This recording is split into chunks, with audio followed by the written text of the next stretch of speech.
Yeah, first I want to sincerely appreciate all of you for making time to attend this very important session of public participation on matters privatization and the budget for 2026-2027.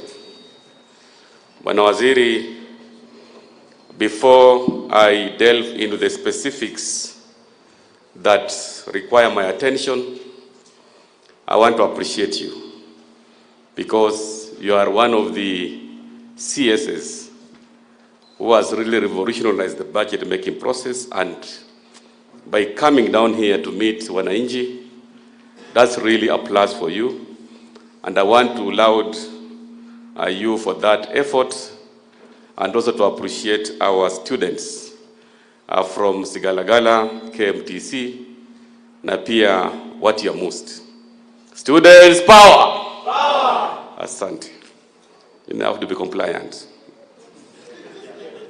First and foremost, there are many projects we are implementing in this county with the national government, which I'll be failing in my duties if I don't highlight them. We are implementing Buhungu International Stadium with national government. So far, the project is ongoing, and we expect by August this year, Buhungu International Stadium will be done, and then of course, that will enable us to host African Cup of Nations next year. Hapo tunasema ni we are also implementing jointly with national government the Kakamega Level 6 hospital. The government has put in 1.2 billion Kenya shillings. This is a 750 bed capacity hospital. It is going to be a referral hospital of its kind in this region. We really want to appreciate the President for his magnanimity to make sure that this project is completed this year. By September, hopefully we shall be commissioning Kakamega Level 6 Hospital, and this will address some of the challenges we have, especially on unemployment of the youth. So wale ambao wako hapa KMTC and all the other students pursuing clinical medicine, etc., will have an opportunity. We have 3,000 employment opportunities that will be created after completion of Kakamega Level 6 Referral Hospital. Wapi makofi ya rais pale? Jointly, we're also implementing the industrial park. This is a project that is supposed to transform this region, and the national government is putting 250 million. The county government has also put in 250 million.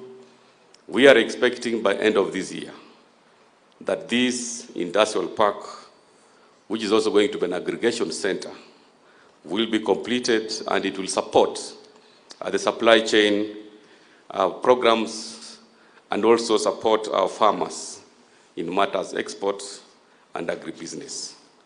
So I want really to appreciate national government for the support, because under Article 187 of the Constitution, we must collaborate with national government for purposes of serving our people. Specifically on this occasion where we are having views on privatization and the budget making process, there are quite a number of issues which have come to my attention.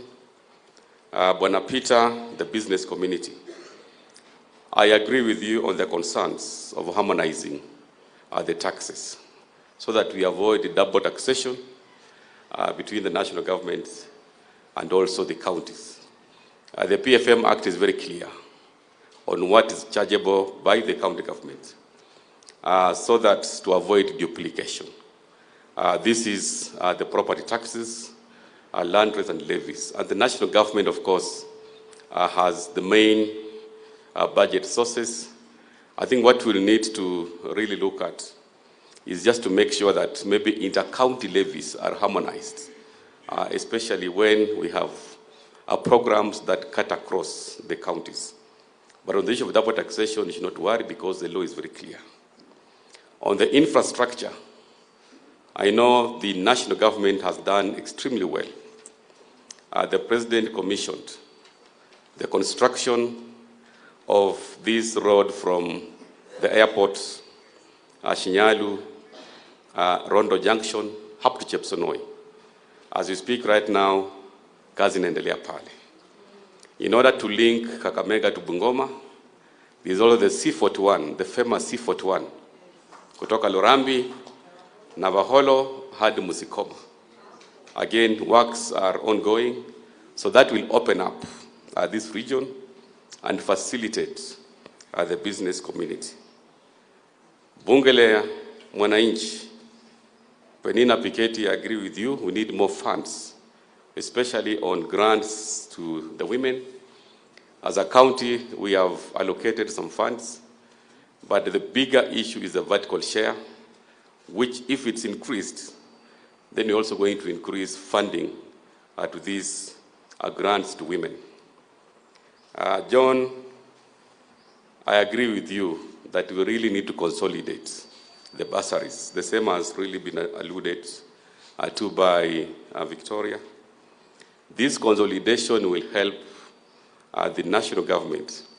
Where we sit as the county, it's very clear that we don't have the business of giving bursaries. By the consolidation, I know there's some law that is being worked on. It will really be very good so that we don't have duplicity on the bursaries. That is an aspect that we really support. What we want is, one, it has been legislated.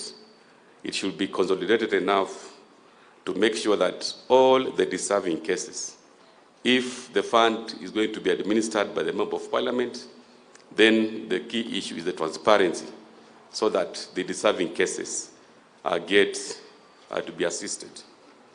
On the issue of EGP, digitization of the procurement is a good thing because we are going to really address the wastage. What the counties have really been asking for is just time to implement. We need to have a sunset clause so that we can onboard everybody. It's not that we are rejecting or we are opposed to efficiency in procurement. So we really support the issue of EGP, but let's have a sunset clause so that the implementation is not rushed.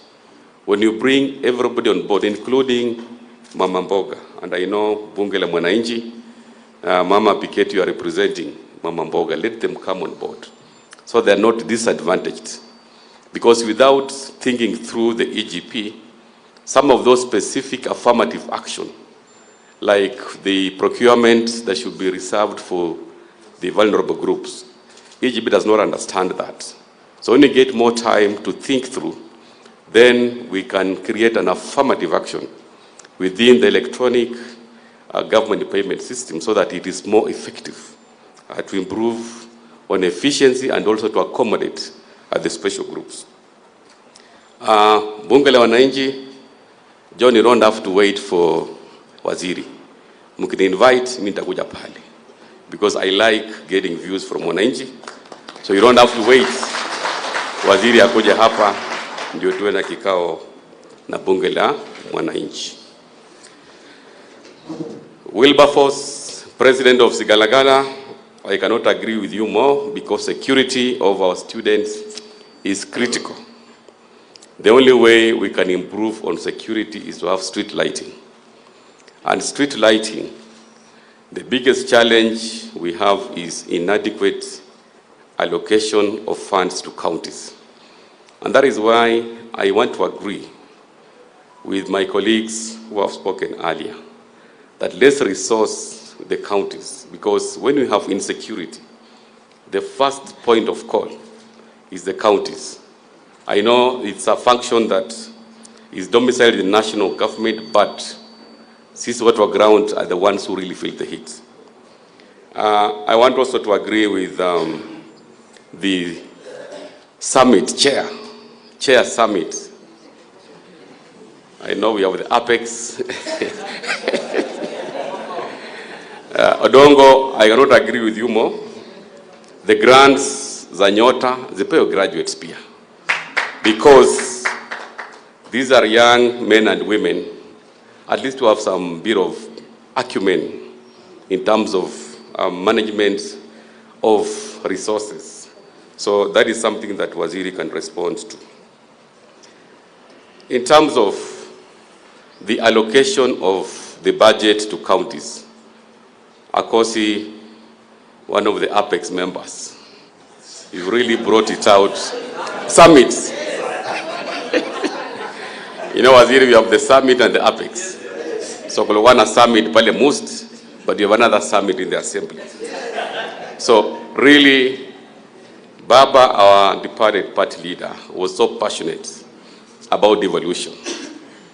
And in the 10-point agenda that was signed by the president, who is the party leader of UDA, and our departed party leader, they really pronounced themselves on supporting devolution, even putting a figure there of a minimum of 450 billion Kenya shillings as being what is adequate to finance counties.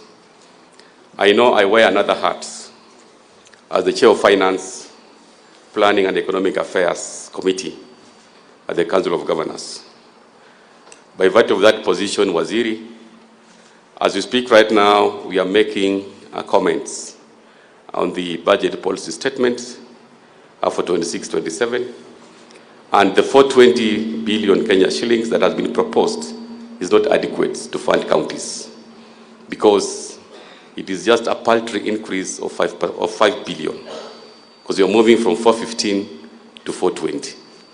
So for us to make sure that we really support some of those functions which were unbundled at our 12th summit, let's really think through the budget making process and allocate adequate funds. Healthcare is a devolved function.